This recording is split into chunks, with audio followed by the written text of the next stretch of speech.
Hello, I'm Maurice Powell. Welcome to A Little Like Music, Manx Radio's regular Thursday evening classical music hour. And I'm going to continue the theme of the last 2 weeks, which is to introduce some light music premieres, pieces I've never played on this programme before. Most of them I've never heard before. I've just spent a little money getting a few new CDs in, and lo and behold, they've come up absolutely trumps. Nearly every piece is a new piece for me, and some of them are absolutely delightful. Can't wait to share them with you. We're going to start with Gustav Holst, he of the Planets Suite. This was written in 1899, which is 20 odd years or so before the planets were written. This music is not at all like the planets in feeling, in scope or anything, but it's beautiful. It's the Walt Whitman Overture. Now, Whitman's poetry was a great inspiration, not only for Holst, but Vaughan Williams in particular, the Sea Symphony, Delius, of course, with Seadrift. I'm not a great one for poetry myself. I've probably had like a dozen poems of all the millions ever written, which I'm always pleased to hear, but I've never really got into poetry, and I've never got into Whitman. But those that like it say it's very nice. So there we are. So, Gustav Holst, Walt Whitman Overture.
No, I think that's a splendid piece, and it's what they used to call in textbooks technically assured. But I think it's just a rattling good piece with brilliant brass writing. We'll come on to that in a minute. That was, if you just tuned in, that was Gustav Holst's Walt Whitman Overture from 1899. Now, Holst came into contact with Whitman's poetry whilst he was at the Royal College of Music. That overture, as I say, 1899, it had to wait 80 years for its first performance, which took place in 1982. As I say, the brass writing in particular is absolutely splendid. And we have to remember that as a young man in his teens, Holst played the trombone, of all things, in various seaside orchestras. And one of the conductors of one of these orchestras on the south coast, I think it was a one Herr Worm, who is quite well known on the Isle of Man, or he was. Herr Worm was the conductor of the famous Viennese orchestra, which was engaged by the Villa Marina in 1912 and to be ready for when it opened in 1913. And Herr Worm and his Viennese orchestra provided the music for those first two seasons before the First World War at the newly opened Villa Marina. It was a real sort of concert band, if you like, a seaside concert band, and they wore sort of Ruritanian type uniforms, and Herr Worm himself, I've seen a picture of him, had a real sort of Kaiser Wilhelm moustache. Of course, once war was declared, Herr Worm and his orchestra were packed off the island, with a great deal of haste. In fact, only two of the members had any connection with either Germany or Austria. Some of them were German but had lived in England for donkey's years. So it was all a little bit sad, but of course quite understandable under the circumstances. But Gustav Holst certainly knew Herr Worm. Anyway, there we are. We ramble on. Let's move to one of my light music premieres. We heard from Ernest Tomlinson, I think it was last week, or maybe the week before, a sprightly Italian-style overture of his. This is a piece called Lakeside Idyll, and it's a kind of an evocation of a holiday that Tomlinson spent with his wife in 1948. In fact, it was not just a holiday, it was his honeymoon in 1948 on Derwent Water and in Keswick in the Lake District. So the Lakeside Idyll. Now, this piece, to me, is so reminiscent of Delius. I think it must be intentional. You could easily mistake it for a piece of Delius, but it's absolutely gorgeous. So Ernest Tomlinson, Lakeside Idyll.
Ernest Tomlinson's Lakeside Idyll. Definite reminiscences of the manner of Delius there. Quite an impassioned piece. I really like that, and I'm glad I've discovered it. Now, let's return to the music of Charles Ives. Now, I played something of Charles Ives.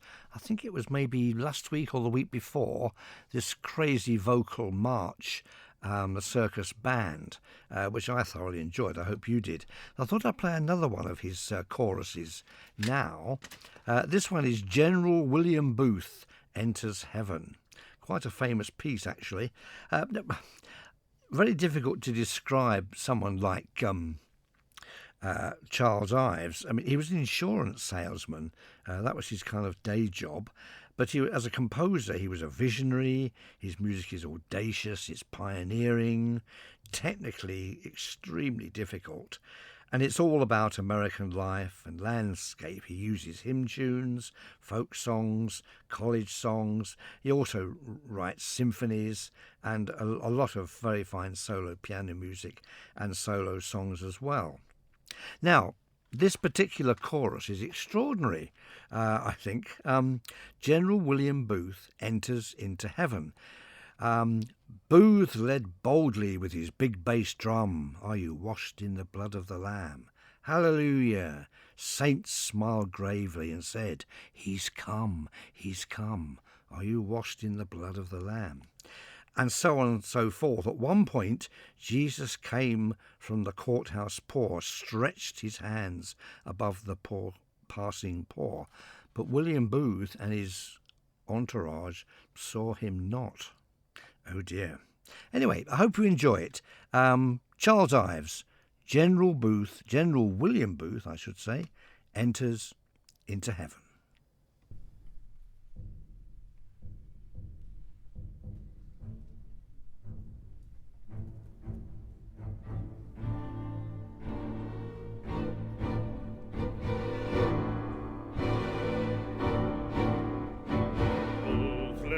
boldly with his big bass drum. Are you washed in the blood of the Lamb? Of the Lamb. Hallelujah!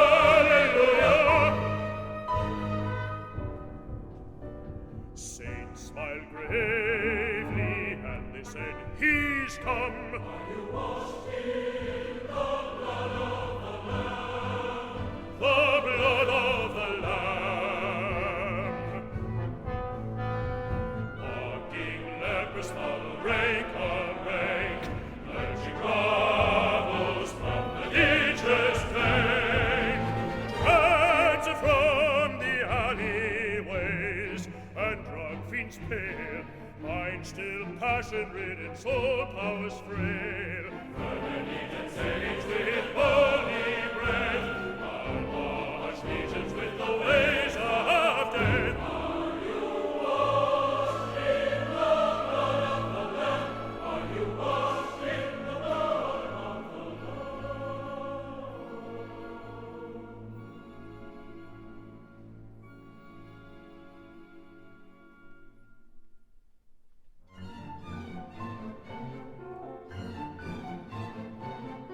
Every slum had sent its hand a storm around the world. Who can roll the more? Every banner that the wide world flies, loaded with glory and transcendent eyes. Voice that sees make their angels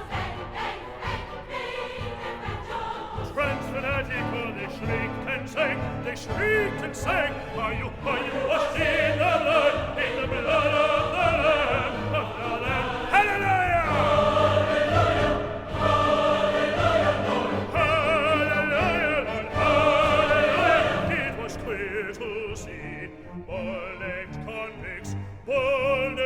convicts with that land made free, bulls with trumpets blow the blare. Onward to the golden hair, washed in the blood of the Lamb, in the blood of the Lamb.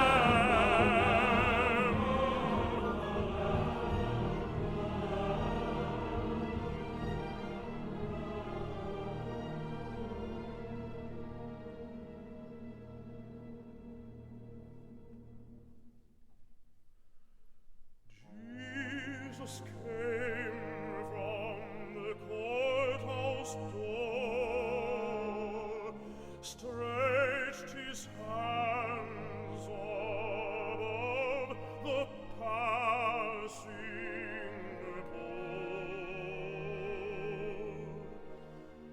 Booths are not, but laid his queer ones round and round the mighty courthouse square.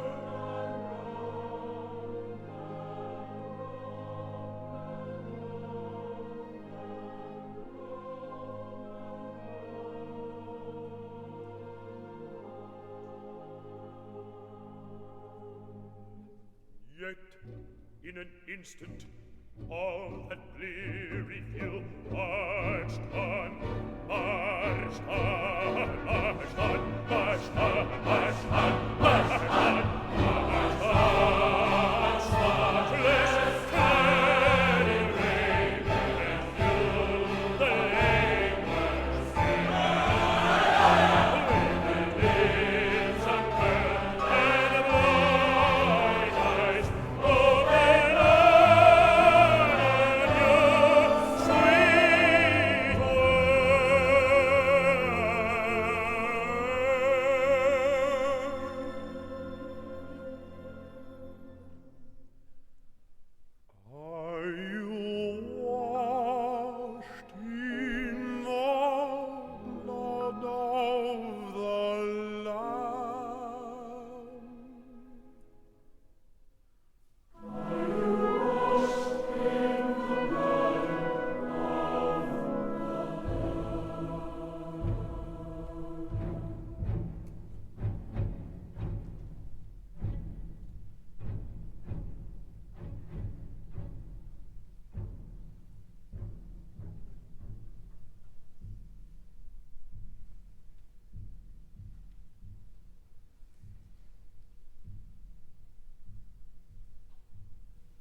The music of Charles Ives. General William Booth enters into heaven. It's a wonderful piece, isn't it? And based on a wonderful, evocative poem. I keep using this word evocative, don't I? I have to think of something else. I think it's an amazing piece. No doubt will offend some people, I'm not sure really, but an amazing piece. So inventive, so many mood changes. What can you say? I'll try and find some other interesting pieces by Ives. There's a lovely orchestral piece called The Unanswered Question, which I might introduce into a programme. It's not really like music, to be fair, but some of it is very beautiful, and it's never less than interesting. So we need to move on, I think, from that to something, let's return to sanity, or comparative sanity anyway. The music of William Sterndale Bennett. Now, he was most famous as a composer, I suppose, in the sort of 1820s, 30s and 40s. He was born in Sheffield in 1816. He made several visits to Germany. He made his debut as a solo pianist in his own first concerto at the age of 16. He'd been at the Royal Academy of Music since the age of 10. So a real hot shot, if I may put it that way. Things didn't go all that well for him. I mean, his output is comparatively slim. There are a number of choral works, not all of them sacred. But he's pretty much forgotten, really. The problem was, at one point in his career in the 1840s, he decided that he was never going to be taken seriously as a composer in England. He would have to move to Germany, where Mendelssohn and Schumann were very enthusiastic about his music. But he decided he'd stay in England. And although he lived until 1875, he composed comparatively little. Let's get a flavour of his music. I'm going to play the Romanze, or it's called Romanza Pastorale, subtitled A Stroll Through the Meadows. This is the slow movement of his Piano Concerto No. 5 in F minor. The music of William Sterndale Bennett.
A rather lovely movement from the Piano Concerto No. 5 in F minor by William Sterndale Bennett, a composer we really don't hear very much of. That would make a very attractive alternative to, say, a Mendelssohn Piano Concerto, which are not very well known, incidentally, or the much better known Schumann Piano Concerto, perhaps. All would be very, very good to hear something as well written as that. Quite a distinctive musical voice. A little interlude now, something of Hayden Wood. It's from a suite called London Snapshots, or Snapshots of London, whatever. It's probably the least known of all his suites. This is the third movement, Wellington Barracks.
Oh, what a fantastic march. What you might call a breezy march there by Hayden Wood from his suite Snapshots of London. That was Wellington Barracks. What a great concert opener. I must mention that to the committee of the Symphony Orchestra. So, let's go dive again into some of our light music premieres. This is a piece by a composer who's definitely not appeared in this series before, Clifton Parker. He studied at the Royal College of Music as an organist and arranger. He actually arranged music for the Folkestone Municipal Orchestra. Now, the music we're going to play is called Elizabethan Express, and it was music for a British transport film about the special holiday express that ran from King's Cross to Edinburgh, 393 miles in 6.5 hours. So, Clifton Parker, Elizabethan Express.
The music of Clifton Parker, Elizabethan Express.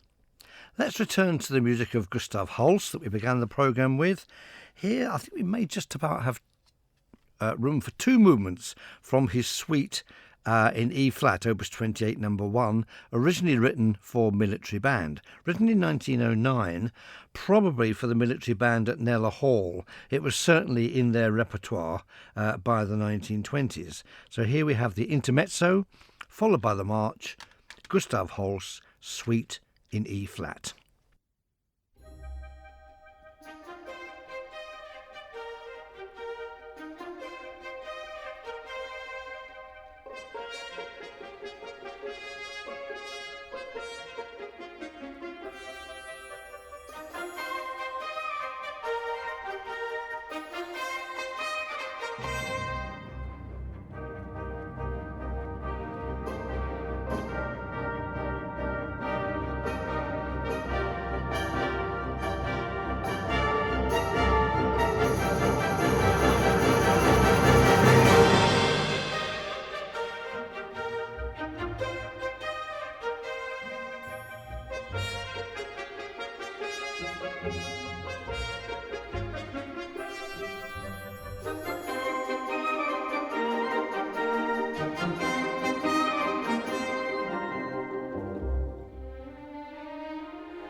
Two movements there, Intermezzo and March from Gustav Holst's first suite for wind band, written in 1909. Well, as a comedian, old comedian Jimmy Wheeler used to say, aye, aye, that's your lot. And it certainly is for this week. Please join me next time. I'm not sure when the next programme will be. 1st of May, possibly. I think there may be a political goings-on next week, but we'll see. Anyway, whenever the next programme is, please join me. We'll have some more light music premieres to play us out with Clive Richardson's Jamboree. Goodbye.